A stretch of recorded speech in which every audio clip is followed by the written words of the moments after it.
क्या आपके बाल भी बहुत ज्यादा झड़ रहे हैं? क्या आपकी हेयरलाइन भी पीछे जाती जा रही है? क्या आपके बाल भी बहुत ज्यादा पतले हो गए हैं? इस मुद्दे पर बात करना बहुत जरूरी है क्योंकि हर दूसरा लड़का इस चीज से परेशान है, बालों का झड़ना यानी कि गंजापन।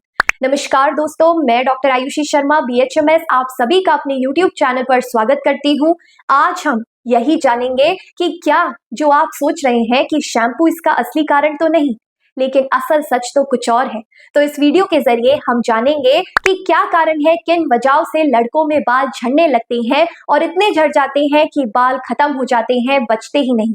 क्या होम्योपैथी में इसका इलाज संभव है और किन चीजों को आपको अपनी डाइट में ऐड करना है, किन चीजों को बिल्कुल अवॉइड करना है, इस वीडियो को एंड तक जरूर देखें। और अगर आपने अभी तक चैनल को सब्सक्राइब नहीं किया है तो सबसे पहले जाकर चैनल को सब्सक्राइब कर लीजिए। चलिए शुरू करते हैं।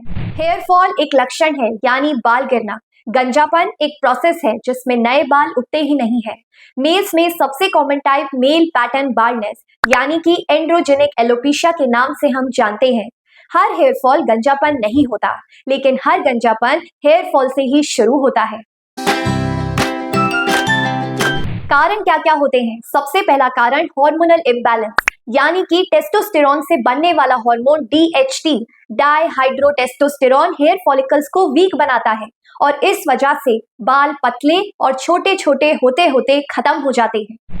नेक्स्ट कारण की बात करें तो न्यूट्रिशनल डेफिशिएंसी। सबसे पहला आयरन की कमी होगी तो एनीमिया होगा, इसकी वजह से बाल बहुत ज्यादा झड़ते हैं। विटामिन डी की डेफिशिएंसी से हेयर फॉलिकल्स वीक होते हैं। बायोटिन और जिंक की कमी से हेयर ग्रो बहुत स्लो होता है और प्रोटीन कम खाना यानी कि जो बालों की जड़ है वो बहुत ज्यादा कमजोर होती है। कुछ लाइफस्टाइल फैक्टर्स भी इसके लिए रिस्पॉन्सिबल हो सकते हैं, जैसे कि आप रात भर लेट जागते हैं तो बॉडी रिपेयर नहीं कर पाती, जिसकी वजह से हेयर फॉल बहुत ज्यादा होता है, रुकता नहीं है। स्ट्रेस में रहते हैं, डिप्रेशन में रहते हैं तो कोर्टिसोल हार्मोन बहुत ज्यादा बढ़ता है, जिसकी वजह से हेयर फॉल ट्रिगर होता है। स्मोकिंग करते हैं, अल्कोहल लेते हैं, ब्लड सर्कुलेशन अच्छे से नहीं हो पाता, जिसकी वजह से हेयर फॉलिकल्स तक न्यूट्रिशन नहीं पहुंच पाता है।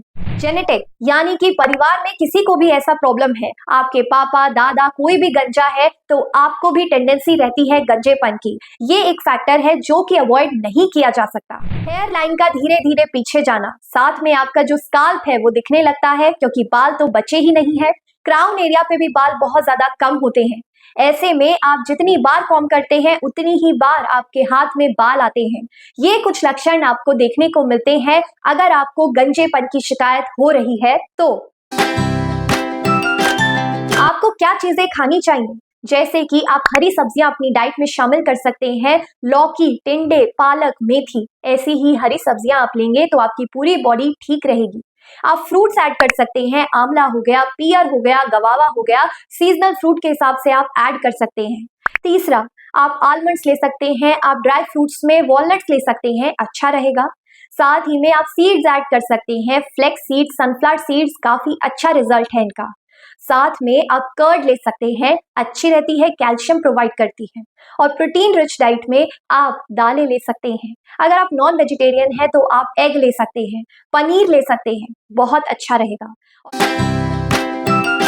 क्या चीजें आपको नहीं खानी है? जंक फूड बिल्कुल बंद, प्रोसेस्ड फूड बिल्कुल बंद, जैसे कि chips, bakery items, juices, pack juices बिल्कुल बंद करना है। ऐसे में पिज्जा, बर्गर, समोसा कुछ भी नहीं लेना है, बिल्कुल फ्राइड चीजें बंद करनी है। आपको स्मोकिंग बंद करनी है, अल्कोहल बिल्कुल बंद करना है। ऐसे में आप इन सब चीजों को अवॉइड करेंगे तो अपने आप आपको रिजल्ट देखना शुरू हो जाएगा। होम्योपैथी में हेयर फॉल यानी कि गंजेपन के लिए बहुत सारी मेडिसिन हैं, बहुत अच्छे रिजल्ट्स भी हैं, लेकिन कॉन्स्टिट्यूशनल ट्रीटमेंट आपके लिए बेहतर रहेगा क्योंकि बीमारी भले ही सेम हो लेकिन लक्षण अलग अलग होते हैं, पेशेंट के अलग अलग लक्षण। तो ऐसे में हम कुछ होम्योपैथिक मेडिसिन यूज में लेते हैं, जैसे अगर परिवार में किसी सदस्य को हो तो जेनेटिक टेंडेंसी की वजह से आपको भी हेयर फॉल हो रहा है, गंजापन हो गया है, तो उसके लिए थूजा बहुत अच्छा रिजल्ट देती है। स्ट्रेस बहुत रहता है, डिप्रेशन रहता है, उसकी वजह से आपके जो हेयर फॉलिकल्स हैं वो बहुत ज्यादा वीक हो गए हैं, तो नैट्रम म्यूट बहुत अच्छा काम करती है।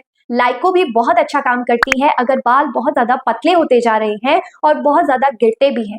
तो ये कुछ होम्योपैथिक मेडिसिन फॉर एग्जाम्पल के तौर पे हम इस्तेमाल में लेते हैं। लेकिन अगर आप इस समस्या से परेशान है, बहुत टाइम से आपको तकलीफ हो रही है, तो आप इस नंबर पर बुक कर सकते हैं अपॉइंटमेंट, क्योंकि आपका कॉन्स्टिट्यूशनल ट्रीटमेंट, आपकी केस हिस्ट्री के साथ सब कुछ पूछा जाएगा और दवाई तभी दी जाएगी। हर पेशेंट अलग होता है, इसीलिए केस टेकिंग लेना बहुत जरूरी है। ऐसे में आप अपना अपॉइंटमेंट बुक कर सकते हैं अगर आप इस समस्या से बहुत टाइम से परेशान हो रहे हैं तो दोस्तों, आपको समझ आ गया होगा कि लड़कों में हेयर फॉल सिर्फ शैम्पू और ऑयल से नहीं होता, बल्कि अंदर की कमी की वजह से होता है, हार्मोन्स के इम्बैलेंस की वजह से होता है, या फिर जो भी मैंने फैक्टर्स बताए उनकी वजह से होता है।